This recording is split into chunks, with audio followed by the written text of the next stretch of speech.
Hello, welcome back to the final installment of the Parquet Chronicles. This is the third and final part of how we did this herringbone reclaimed parquet wood in my entire downstairs of my house. So I think you'll realise in this video why I've taken so long to get around to editing this. The sanding stage was the worst. So I think you will see throughout this how tiring it was. Yeah, so let's get into it. Don't forget to like and subscribe. Thanks so much for the questions on my last video. If you have any questions at all, feel free to drop them below and I will ask my dad the answer. So we had several sanders throughout this project because my dad went on holidays in between. Very rude of him. But he did pick up me some furniture, so I can't complain. But anyway, we hired a floor drum sander and an edging sander from two different hiring companies. This one actually wasn't working correctly. We only realised that when it actually broke on the last day, and we got a replacement and we realised that it hadn't been performing as well as it should have been. So you can see here for the first cut it should have been more dramatic, but we didn't really get dramatic results at all with this.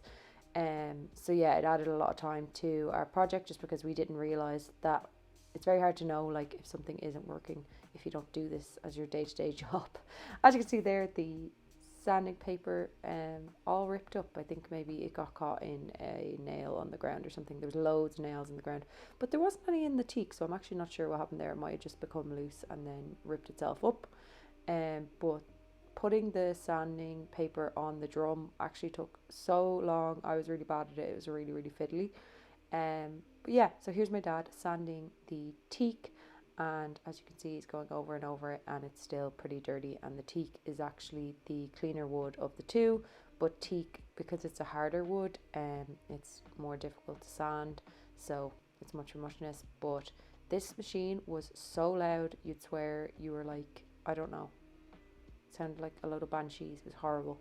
But I was working upstairs, so I can't complain because my dad was doing this for me while I was working.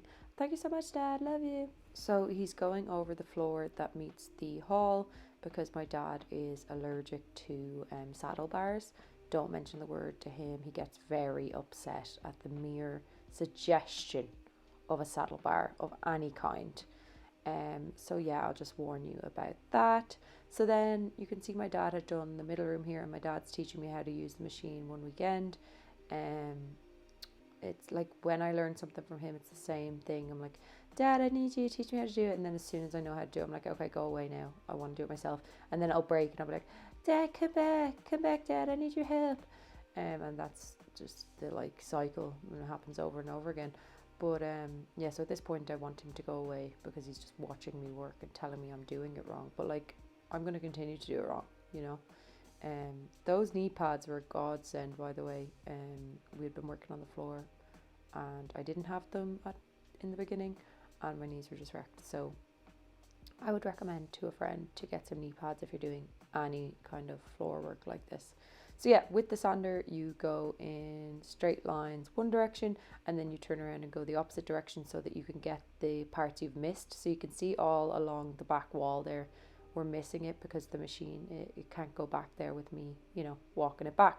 So when you turn around you will get those spots then. You also go in my favorite direction, which is diagonal. You're asking, why is that your favorite direction, Sarah? Well, I saw this man on the internet doing it diagonally, and it looked like he was like getting all the bits that like were like left dirty, and it was really satisfying. So I was always really excited when we got to go diagonal, but it never really gave me the same results that guy got, and it was really sad. This was Christmas time, my favorite time of the year, a time where I like to be cozy in my jammies, but instead we were living in sort of like this place where you have no furniture and you can't sit down downstairs and you've only got access to one room. And then eventually we had to have our microwave upstairs and it was all really depressing. Anyway, here's the edging sander. It's really hard to control because it's a beast of a machine. Like, it's actually a beast of a machine. It just eats away at all that stuff. Like, it's not like with the big drum sander. Like, it just gets everything. It was very satisfying but very hard to use, and it killed my back. My back throughout this has been terrible. Thanks for asking.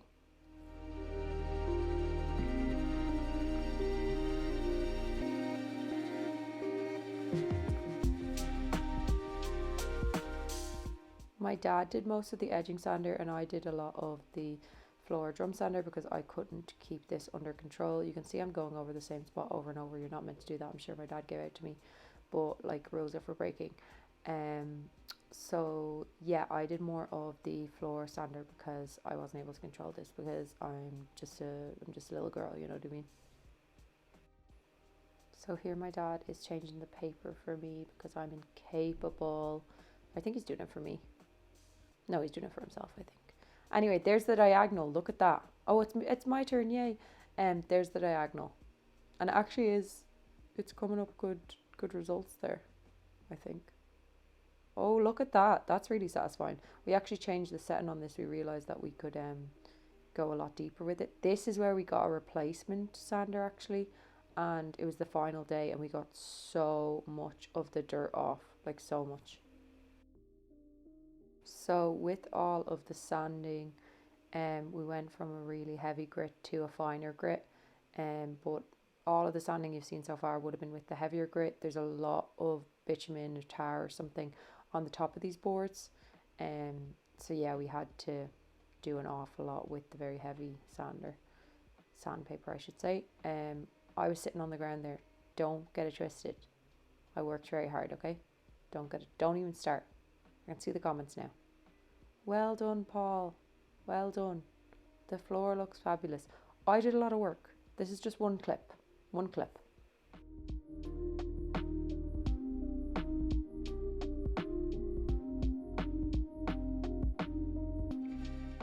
So as I said, this machine was a lot better and you can definitely see it in this video. This is a much more satisfying sanding clip than the other ones you've seen, and that, as I said, is because this machine was just a lot better.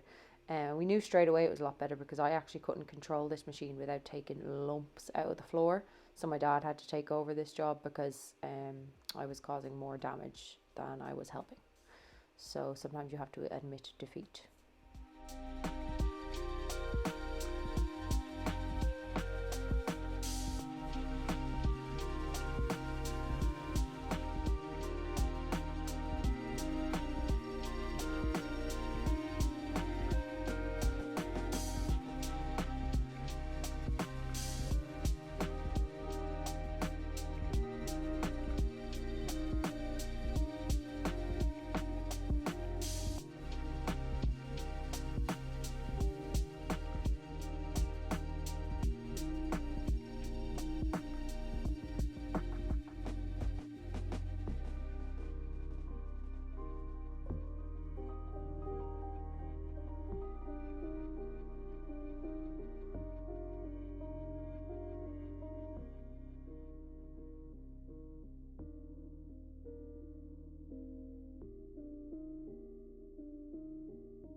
At this stage in the sanding process, we were wheeling the fridge from one room to another, but the wheels started marking the floor, so then we had to put it in like a cabinet because yeah, we were getting to the final stages of sanding and it was just destroying all the hard work we did. The hall was a very tricky space to do. It's a super small room, as you can see, really narrow, so with this huge sander you could only get a couple goes really, but you can see it coming up quite well here.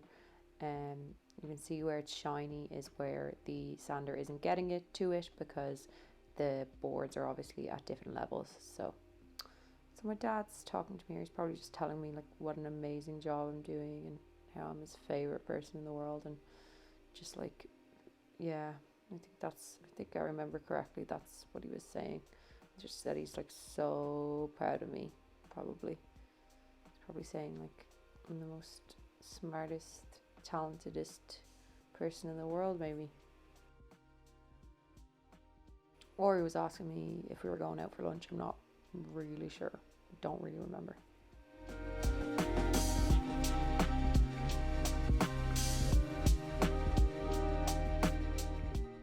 Do you know what was like the worst part about this? whole experience was that my slippers kept falling off. Like, it was really traumatizing. I just don't like to wear shoes, so.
We had a problem with the rads in the house as well, because they're a lot lower than rads should be, let's say.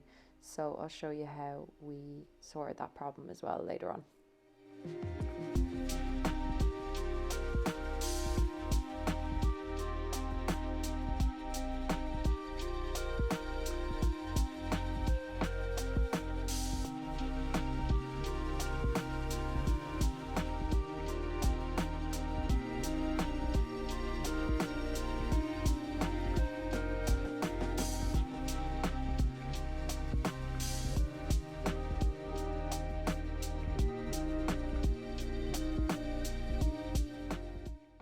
At this point, Dad went on holiday and just left me. Left me for dead. When he came back, we got a different sander, and this machine was amazing.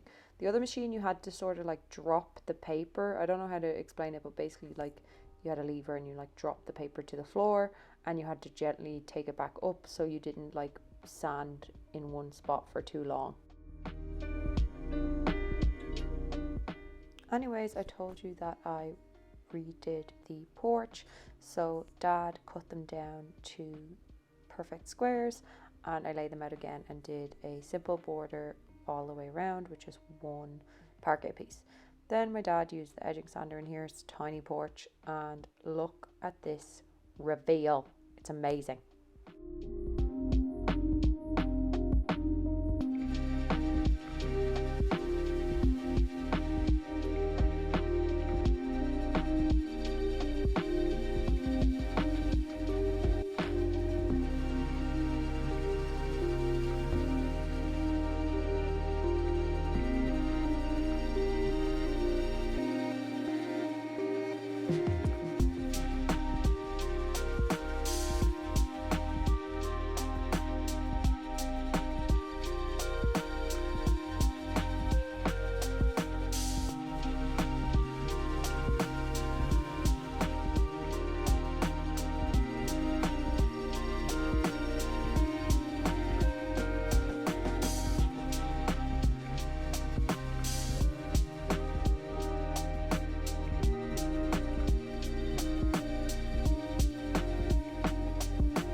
as the process went on, we got more death-like in our appearance. Anyways, to get under the rads, I used a precision file sander, and we picked it up on Amazon. It's just a sander with a tiny blade. It didn't go all the way back on my rads. Some of them were just way too low, but this got us out of a hole and it really worked. Had to use glasses with this because the dust and everything went straight into my eyes. Painful, and gloves as well because it was really, really powerful. Got the sanding little strips from Amazon as well. Got like a huge selection of them. I'm not doing a great job here. I got better at this as I went along, but basically holding it like more flat got you a more even finish. There was nails under the rad, so you could see some sparks there, but yeah, really, really cool tool and really, really worked.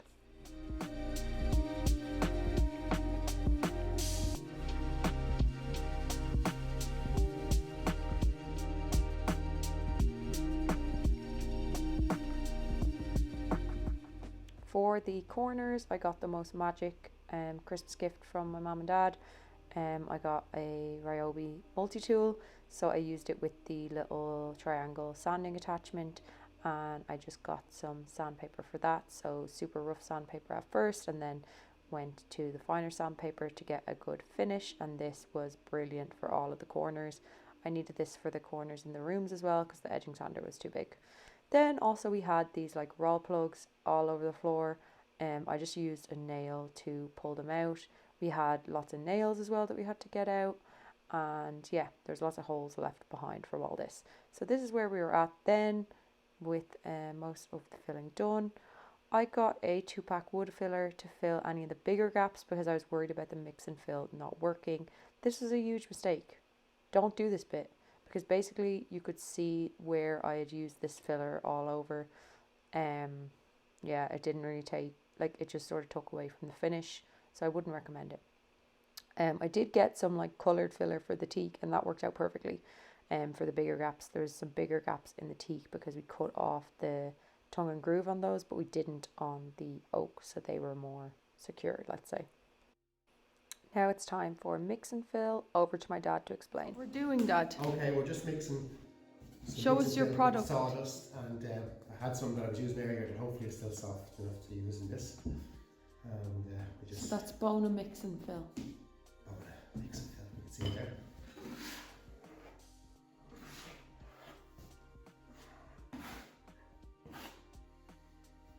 Now, obviously, you can see why the hardy bit is Yeah. from the first lot. So we just keep going. Yeah. Would you recommend doing this method? Using the old stuff. Yeah. Probably supposed to use fresh stuff, but we don't like waste here. We don't like waste. We don't. Some might say we can't afford waste. To give you some context, my dad forgot to save the sawdust, and we had to go rooting in the bin to get some back, because you're mixing the sawdust with the mix and fill, which is basically just like a PVA glue.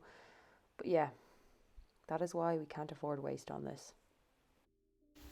The guys on the YouTube have this great room, they do it all like Yeah, this. yeah. They do it like, do you ever see those videos where they make the ice cream Yeah. rolls? They do it like that. Yeah, but they're doing it all the time, you see. Yeah. Also, they have a better scraper than that. And they're better, Let's blame their tools. better craftsmen as well. They might just be better morally. Anyways, that's enough of that. So we're just mixing sawdust with the mix and fill directly on the floor, and then we're scraping it over, and it's just such an amazing product. It just fills any tiny gaps in between, and just anything where your pattern's gone off, it'll just fill it in, and it looks fabulous. So this was like really satisfying to see this coming together. Here's my dad doing the haul. The teak dried out a lot quicker with that sawdust. I'm not sure why. My dad could probably tell you, but yeah, so it's a lot less satisfying there, but we got there. My dad will tell you I was completely rubbish at this job, and I would agree. I was so slow. I felt like I had to get into every nook and cranny, but like we didn't really have the time, because we were on a deadline because we wanted to get finished for Christmas. The mix and fill actually wasn't that like long of a task. It was more so what we had to do after. I don't even want to talk about it, but it begins with S. Okay.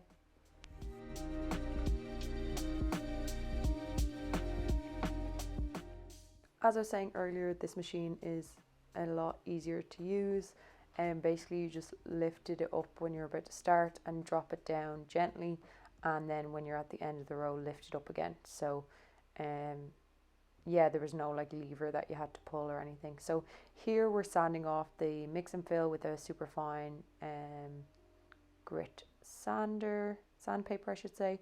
Really satisfying here because you can see the lines going through the mix and fill. So yeah, this was fun to do because you could see exactly where you'd gone over. So I liked doing this an awful lot.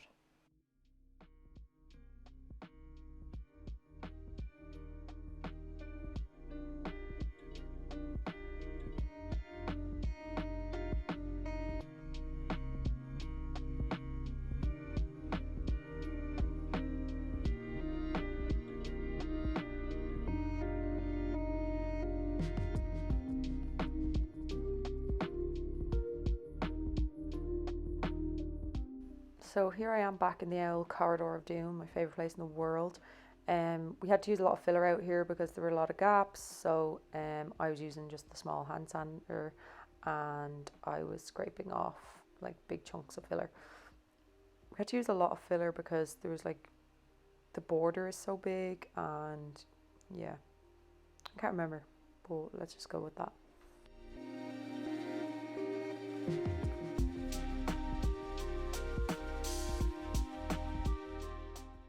And this is me sanding the mix and fill off of the teak in the front room, and this clip has just been kept in. I know it's very dark, I know it was late at night.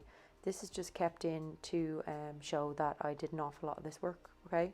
For everyone who's congratulating my dad. I'm not bitter about it. I'm actually not bitter about it. I'm fine with it. I'm just the you know, the background character. Whatever.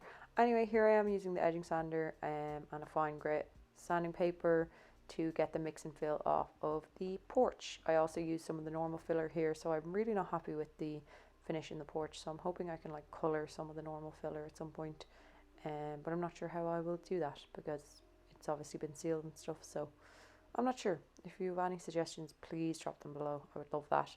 Thank you so much.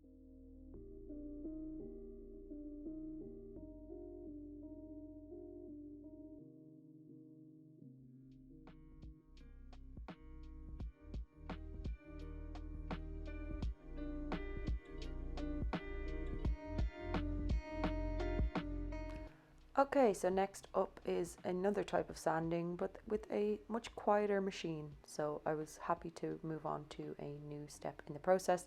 This is a buffer, like for buffing floors. My dad got on Done Deal, but we've added sanding discs to it, and here he is buffing the teak. The teak's amazing, by the way, when you're buffing it. It gets so shiny, it looks like it's been oiled or something. It's crazy. And this causes an awful lot of dust because there's nowhere to capture it. So yeah, the whole place was like we were in the desert. As soon as you came in, it was just like covered. There I was losing control of the machine because I couldn't really control it. To move it from left to right, you just sort of like moved it up and down, but very gently, and then you just sort of walk around with it. It's a very mesmerizing machine. It sounded like white noise, and yeah, it was very satisfying. But I didn't do a whole lot of this. I think I was working, or maybe I was hoovering. That's what I was doing. I was hoovering. Yeah, my dad did a lot of the buffing, and I went around hoovering up after him because all the dust had to be caught up, right after, so you can buff again and you can see where you've done. The buffer like highlights any areas or imperfections or any dips where you didn't get the floor completely level with your floor drum sander. And yes, this hoovering montage was necessary. because I was hoovering for days. But it was really satisfying hoovering because like you can see the proper lines. Like if all hoovering was like this, like look at that, amazing. Anyway, next on to priming and varnishing. So we're using Bona products. We picked them up in Floor Design in Dublin. But first of all, how are we applying them? We're using Two Fussy Blokes brush and Two Fussy Blokes smooth roller, and we found both really, really good. My dad used a different type of roller that they recommended with a previous product when he did it in Basedown here, but he had awful trouble with it and he went straight back to Two Fussy Blokes. So there you go. So first up is primer. We're using the classic primer on the teak because it doesn't have any colour in it. And then we're using the natural primer on the oak. It has like a slight white tint so that when you put the primer on, it's sort of like, when you put the varnish on, it won't like yellow. It sort of just keeps it like it looks like when it's sanded, which is how I wanted it to look. Putting it on the classic primer on the teak was very satisfying there. You can see it just like completely brings the wood alive.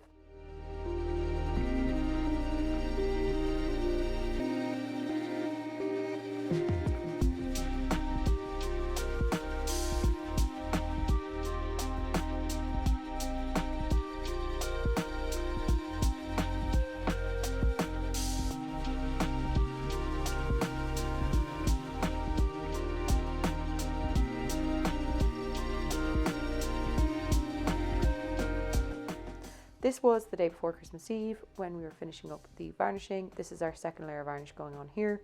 We used the Bona Traffic HD and I think we used it in the semi-gloss or the matte, I'm not sure. It has a tiny bit of a sheen to it, I really like it. So here I am applying either the primer or the varnish. I won't lie to you, I've mixed up all these clips. I think I'm actually applying the primer here, but it doesn't matter. Here I am doing the edges. So I was doing the edges and my dad was rolling, and we actually flew through this step as well. It was actually so fine to do. We started this the 2 days before Christmas Eve and we finished it the day before Christmas Eve. So 2 days before Christmas Eve we got the primer on, one layer of varnish, and then the day before Christmas Eve came back that morning and put the second coat of varnish on, and then we just let it dry. I went to my parents and no one was in the house, so we gave it some good time to dry, which was good.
If there is one takeaway you want, say you want to do something similar, say you want to varnish your floors, it doesn't even need to be the same project, just say you want to do something with your floors and you're varnishing them or you're painting them, I will give you this advice. This is the only advice I wish to give you.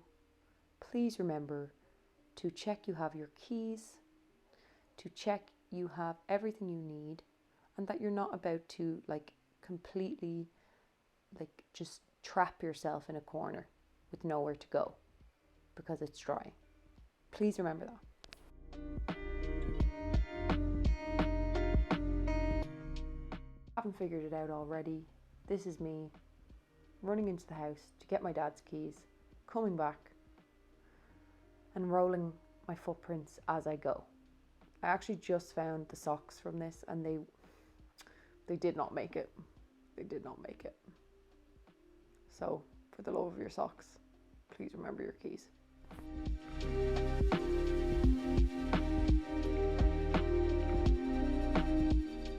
And yes, there are some footprints in my floor. No, they do not annoy me, because this was actually quite funny. Like, you can imagine at this point, I was just completely hyper. I've never been so tired in my life. I've never been in so much pain in my life. Like, my whole body was just aching and really needed a break. So yeah, a few footprints really didn't wreck my bus. Yeah, I quite like them. They're a story. It's fine.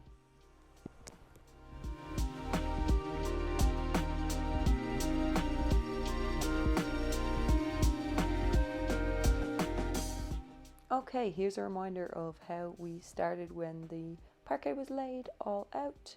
As you can see, it was pretty gross. A lot of tar on the top of this, a lot of dirt, an awful lot of dirt. So it makes sense that it took so long. So let's have a look at the final results, shall we?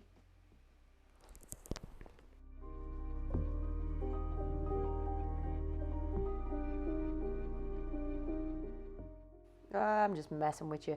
First, we got to look at this sofa that I picked up in the charity shop. So when we put the first coat of the only coat, we only did one coat of primer, by the way, and 2 coats of varnish. So when we put a coat of the primer on, we went and had a look at this sofa in a charity shop, and I was just obsessed and I had to buy it. Anyways, here's the end result with the floor. I'm absolutely obsessed with it. So here is the oak. I think it turned out beautifully. You can see it has a slight sheen to it. We finally have furniture now. I got those chairs in the charity shop as well. They're IKEA, and the table my parents had, it's G-Plan. But we did keep a little bit of a secret throughout this. We got a puppy in the middle of this renovation. It didn't come without its challenges. We had to carry her around downstairs, but she's actually really well behaved, so we are really, really lucky, and we love her so much. So here is the teak in the front room. I think this isn't even varnished here, because you can see it sort of looks sort of dry. I think this is just where we'd buffed it and everything, and we still hadn't varnished it yet. I'm not really sure, but you can see in the picture in the next one it looks a bit darker, so that's what makes me think that. But it's beautiful. I absolutely love the oak border. It looks so good. I think it really frames the floor in here. Some of them have oil stains on them. I couldn't avoid that completely. Like, we took out a few that were bad, but we ran out of teak, as I said, so yeah, we didn't have any options. It's so rich, it's beautiful. It's so beautiful in here and in the hall, but in here it's just like a showstopper. So here is the hall. I can't wait to get carpet on the stairs because it looks gross. There is the checkered porch. I really thank you so much for watching. I know these are long videos, and I appreciate that people are trying to do this themselves. So please drop me a comment below if you have any questions, and I'll try to get back to you. Or if I don't know the answer, I'll ask my dad. Thank you so much again, and I hope you stuck around for the whole project. Okay, bye.